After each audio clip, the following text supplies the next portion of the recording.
ఓం మహాగణాధిపతయే నమః. ఓం గురుభ్యో నమః. ఓం శ్రీమాత్రే నమః. పరమేశ్వర స్వరూపమైనటువంటి జ్యోతిష, వాస్తు మరియు ఇతర అనేకమైనటువంటి శాస్త్రములను మనకు అందించినటువంటి మహర్షులకి నమస్కారం. హయగ్రీవ హయగ్రీవ హయగ్రీవేతియోపదేత్తస్స నిస్సరతే వాణి జహ్నుకన్యా ప్రవాహవత్. అరుణాం కరుణాతరంగితాక్షీం ధృతపాశాంకుశపుష్పబాణచాపాం అనిమాదిభిరావృతాం మయూకైః అహమిత్యేవ విభావయే భవానీం. శ్రీమాత్రే నమః.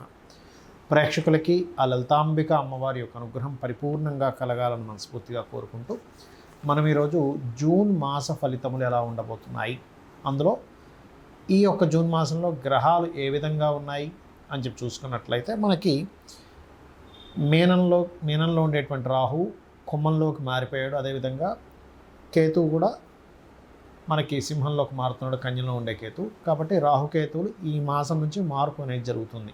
అదేవిధంగా శని మీనరాశిలోని, మేషంలో శుక్రుడు, రవి బుధులు ఇద్దరు కూడా వృషభ రాశిలో ఉంటూ ఆ యొక్క బుధుడు 6వ తేదీ మిథునంలోకి మారుతున్నాడు.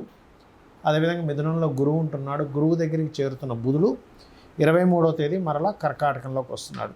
అదేవిధంగా 6వ తేదీ నుంచి కర్కాటక రాశిలో నీచబడి ఉన్నటువంటి కుజుడు కేతువును కలుస్తున్నాడు.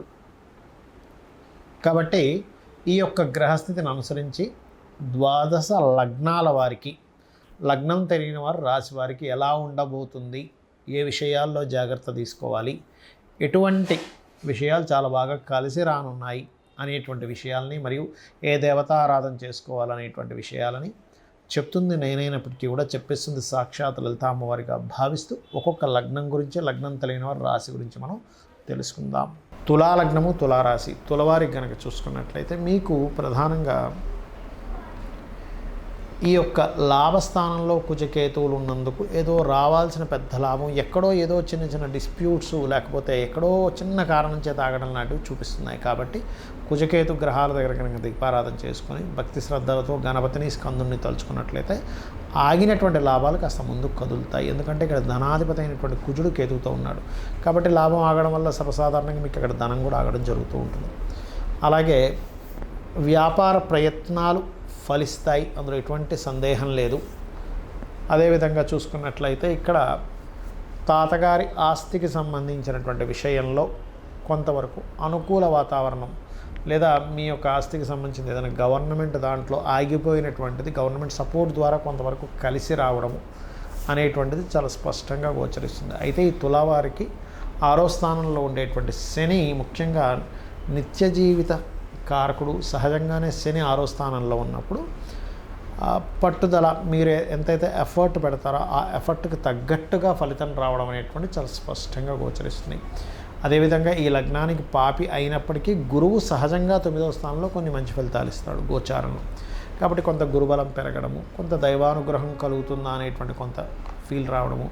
అదేవిధంగా ఇంతకాలము దశమంలో వృత్తి స్థానంలో ఉండేటువంటి కుజుడు కాస్త లాభంలోకి రావడం వల్ల వృత్తికి సంబంధించినటువంటి అంశాలలో కొంతవరకు అమ్మయ్య కొంత రిలీఫ్ వచ్చిందనేటువంటి భావన మీకు కలగడము.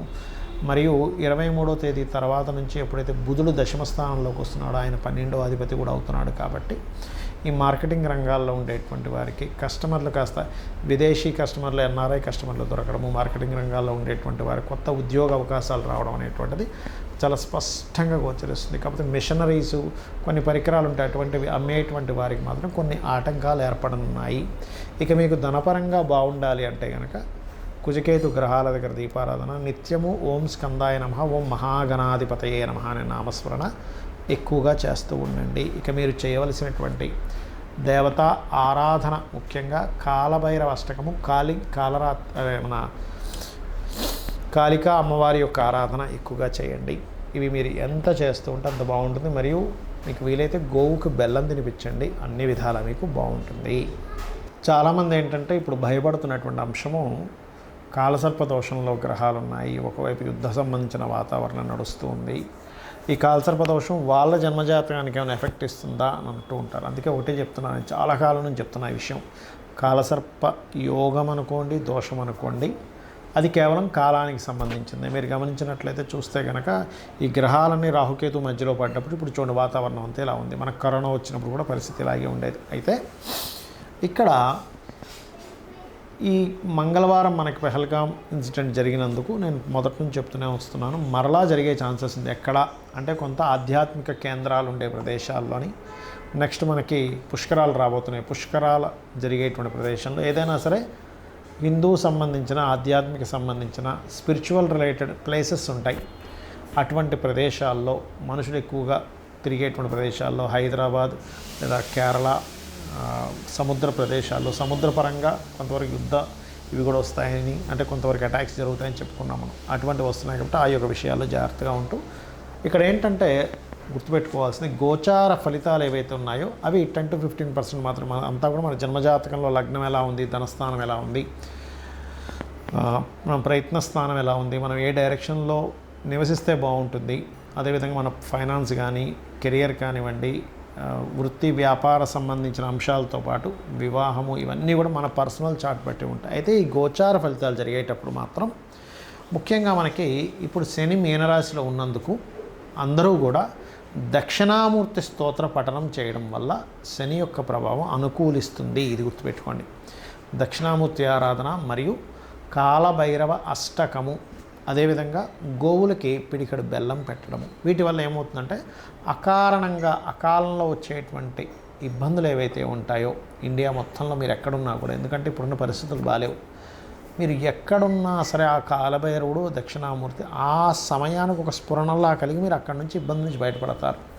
సో ఇవి చేయండి.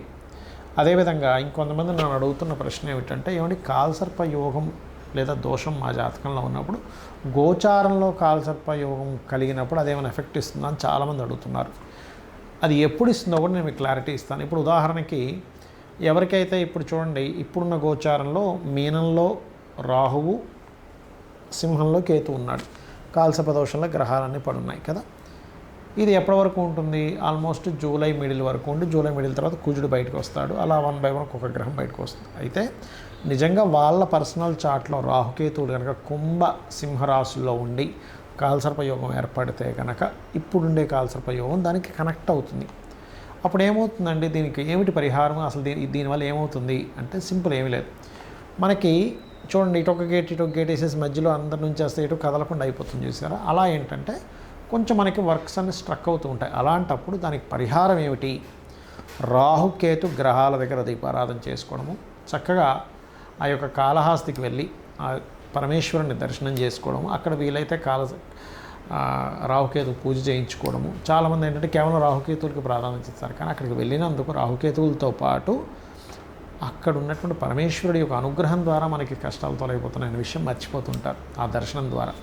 అదొకటి ముఖ్యంగా చేయించుకుంటూ మీకు దగ్గరలో ఆలయంలో రాహుకేతు గ్రహాల దగ్గర దీపారాధన చేయడము, లేనట్లయితే రావి చెట్టు కింద మనకి ప్రతిష్ఠ చేసిన ఉంటాయి, వాటి మీద పసుపు కుంకుమ గంధం కలిపినటువంటి వాటర్ని వేయడము, ఇవి ఎక్కువగా చేస్తుండాలి.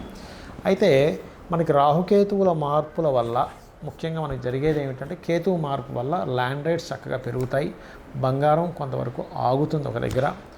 గురువు మిథునంలోకి వచ్చినందుకు కొంచెం వాణిజ్య సంబంధించిన విషయాల్లో బాగుంటుంది. కాకపోతే మీనంలో శని ఉన్నందుకు కొన్ని, అంటే సహజంగా ఇండియా పాకిస్తాన్ యుద్ధం పక్కకు పెడితే వాళ్ళ స్ట్రైక్స్, సర్జికల్ స్ట్రైక్స్కి ఎక్కువ జరిగే ఛాన్స్ ఉంది. కానీ వేరే దేశాలు ఇన్వాల్వ్ అయితే మాత్రం అణుబాంబులు వేసుకునేటువంటి ఛాన్సెస్ వరకు వెళ్తుంది. వేరే దేశాలు అన్నీ కనుక ఇన్వాల్వ్ అయితే, కేవలం వీళ్ళిద్దరి మధ్యన అయితే అంతవరకు వెళ్ళదు అనేటువంటి చాలా స్పష్టంగా గోచారం చూపిస్తుంది. ఎందుకు చెప్తున్నా అంటే చాలామంది ఈ ప్రశ్న నన్ను అడుగుతూ ఉన్నారు.